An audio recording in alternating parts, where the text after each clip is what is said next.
but it looks like Kristaps Porzingis is going to be good to go for Game 1. So, Zach, how much of a difference is this going to make for the Celtics here? They haven't needed him yet. They need him now. I don't think they can beat this Dallas team 4 times in 7 games without some kind of production over some kind of real minutes load from Kristaps Porzingis. They need his spacing. He's just a different beast out there than Al Horford. He spots up from further out. He's got a quicker release. He opens the floor for everybody.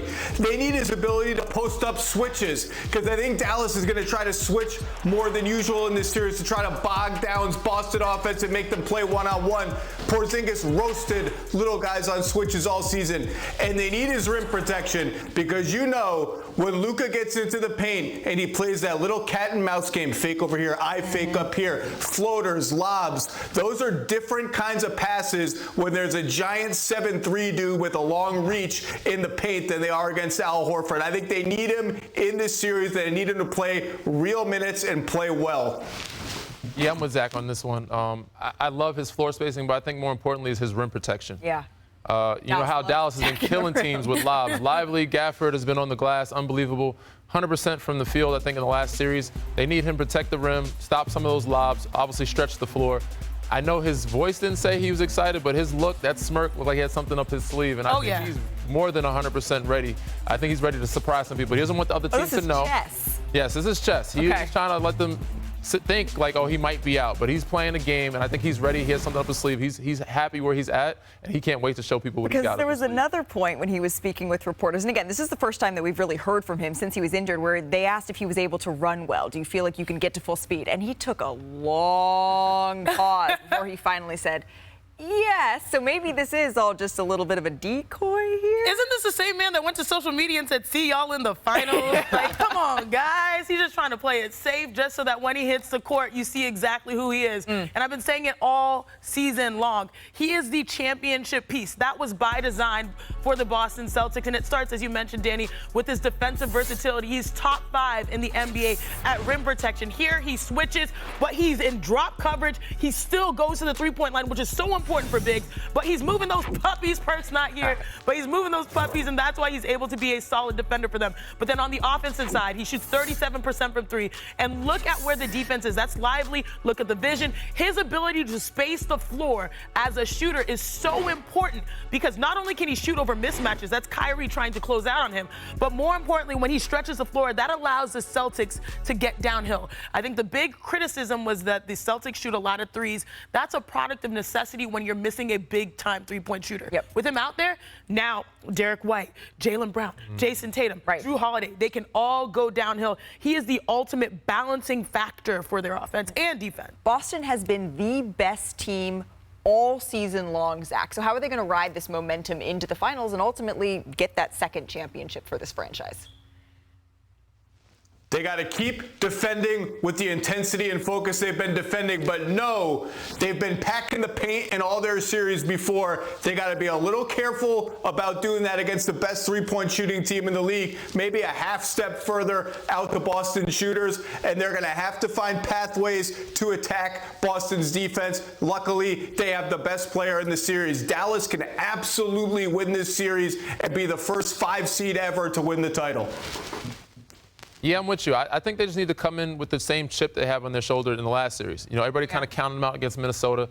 They come with that same attitude. They just have to steal one. They can steal one getting back home with that momentum. If they go down 0-2, it'd be tough for them. But if they steal one, in the other series, they won 3 straight. And the other ones, I think, the first series, they split. So they can split.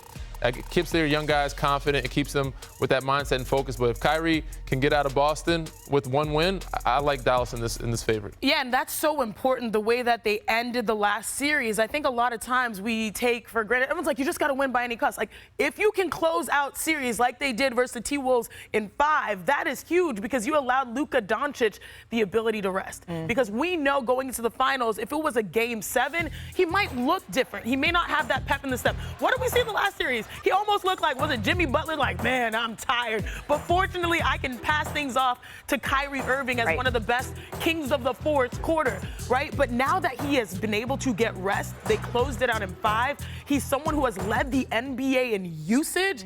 Now he can walk in feeling a little bit better. And also, they allowed Derek Lively to heal, too, within the series and get him more time because you mentioned he made history. He was 16 for 16 from the field in the conference finals. Those were all dunks, but those were all great plays. So their players are walking in feeling better because of how they handled business the series before. And Kyrie Irving has said, you know, maybe I didn't handle myself the best way that I could. I've grown a lot since my time in Boston. It's interesting that both of these teams, they were defeated at the hands of the Golden State Warriors in 2022. Obviously, Kyrie wasn't on that team, but they're both walking in, both Luka and Jason Tatum, saying, you know what, we remember 2022, and we both think that we are better teams. And for Dallas, Kyrie is such a big part of that. What do you expect from him heading back into the same arena where stomped on Lucky, the saging, you know, it's going to come up over and over and over again? What I hope to see is Kai do what Kai has been doing, and that's go out and kill. But you just never know when you're in the type of building that you used to play in, what kind of emotions it may bring. And so an emotional Kai could be one where it said he's in attack mode all night, but it could be one where he, you know, doesn't find a rhythm. For me, I think he's going to come in doing what he's been doing. He's locked in. You know, he's mature. He's at peace at home in Dallas with that group. So, yeah, but when you come back, for those who have been traded from a team for a long time where it didn't end well and they boo you, sometimes those emotions can help your adrenaline to a good point or a bad point. You're either going to have 40 or you might have 5. So I'm hoping that we're going to see the 40-point Kyrie in this series. Me too. I don't worry about Kyrie's offense, even though he's going to be defended by bigger guys almost the entire series. He's going to get his. He's going to ignite them in terms of their pace, and he's the chaos points guy. When all else breaks down, when the shot clock's low, he's the guy who creates points from nothing. The crowd, you know that Boston crowd. They're going to try to bait him. They're going to try and get under his skin. They're going to try to get him distracted, and they've done it in past matchups. We all know that he's had, let's say, some interactions with the Boston crowd and with poor Lucky the Leprechaun, who's going to need some medical attention after all these people stomp on him over the years.